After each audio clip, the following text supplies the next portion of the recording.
Hey guys, what is going on? Welcome back to my channel. First things first is, can you let me know if this microphone is better?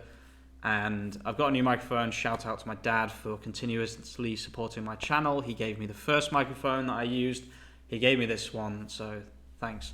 I'm going to talk a little bit about best practices on Redbubble to maximize sales. These are a lot of things that people do not normally think about because we're so busy trying to find keywords, trying to find designs, etc, etc. The first one is going to be using your store name in your tags for your products.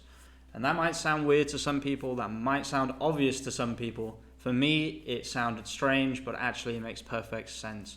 This makes perfect sense for a couple of reasons. Number one, when someone searches for your store, you want your products to come up, right? You don't just want this, you want your products that you designed because it's your store to come up, okay? The second reason is it increases branding, which is kind of related, but the reason it increases branding is because, yeah, you want your products to come up, basically. But also, it allows you to kind of manipulate the algorithm of YouTube, because these algorithms are really easily manipulated if you can send traffic. So if you can send traffic from Instagram, from YouTube, wherever it might be, by saying go on Redbubble and search for Italia quotes and have a look at my products and let me know what you think, or maybe if you're trying to sell them or whatever it might be, then that's also another way people can find your products, which sends positive signals to your store. Talking about branding, another really interesting thing that I never thought of but is really obvious when you think about it, is that your banner should not just be a random banner. It should have your products on it. Your best-selling products, your best-looking products, whatever it might be. Before, I just had an Italian flag that said, welcome to my store, or whatever it said. It's not important. Look how much better this looks now.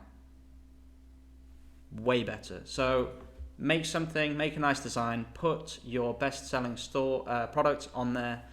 Make sure they're transparent. You can use remove.bg to remove the backgrounds. Upload it like this and look how good that looks compared to before. Another thing that I learned very recently and would have never thought of before is that you should put all of your products as short sleeve t-shirts. The reason is, first of all, it looks a lot better. Second of all, it's really easy. If they want to just search here, they can just look for all of the products they want. But when they first arrive on your store, you don't want it to look like a mess of loads of different products. You want it to look like a store like this. So let me show you what I mean.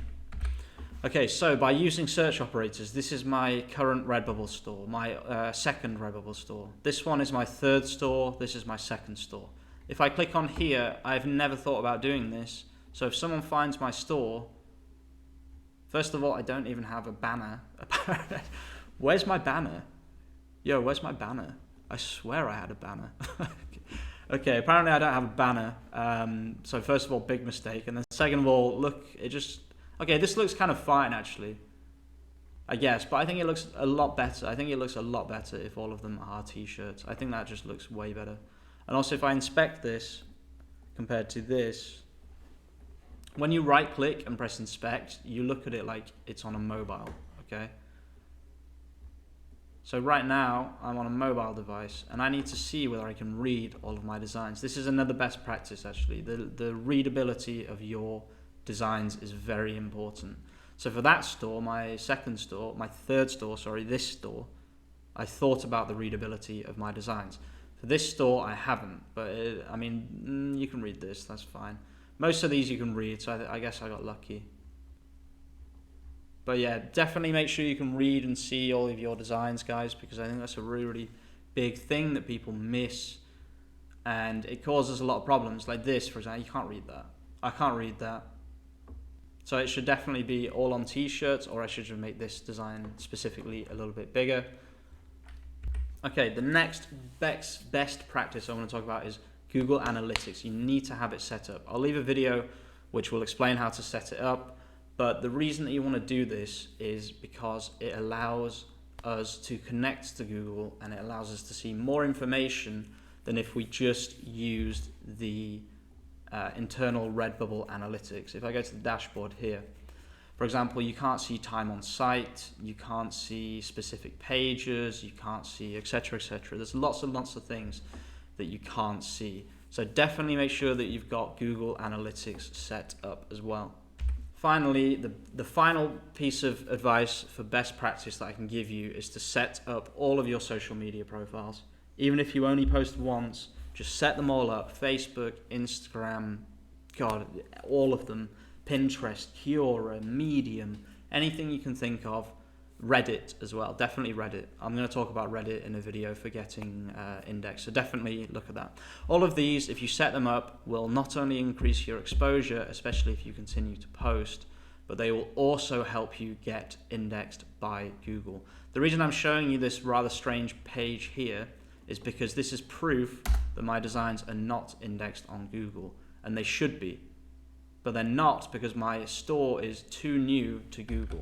If I change this to in text, I can show you that I am indexed on Google in the sense that if someone searches for this keyword and they click on this page, my design is right here.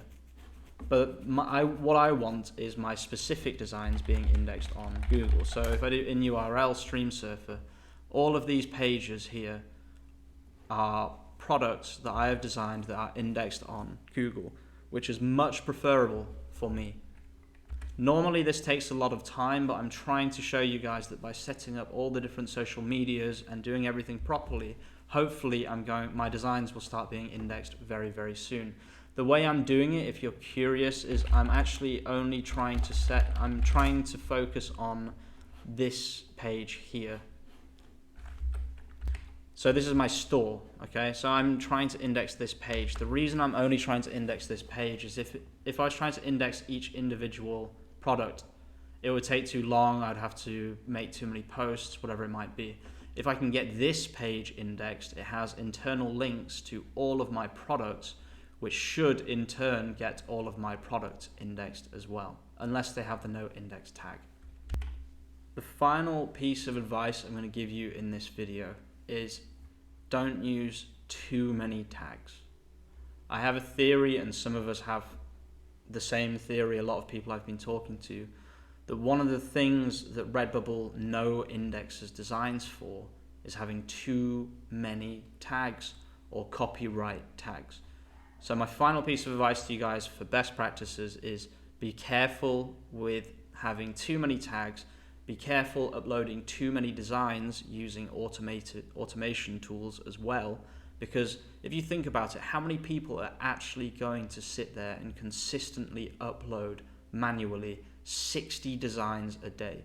And Redbubble doesn't like automation, at least they say they don't like automation.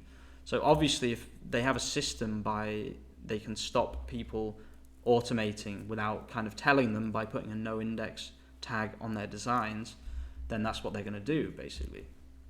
So yeah, I hope this helps you guys make some sales. I hope this helps you guys understand some best practices for Redbubble. I'm not really an expert, but I've been auditing and streaming for the last 2 weeks, and a lot of people have come in with big stores giving advice, and also I saw a lot of very, very good stores, and all of the things that the stores had in common were the things that I've talked about today. Peace out.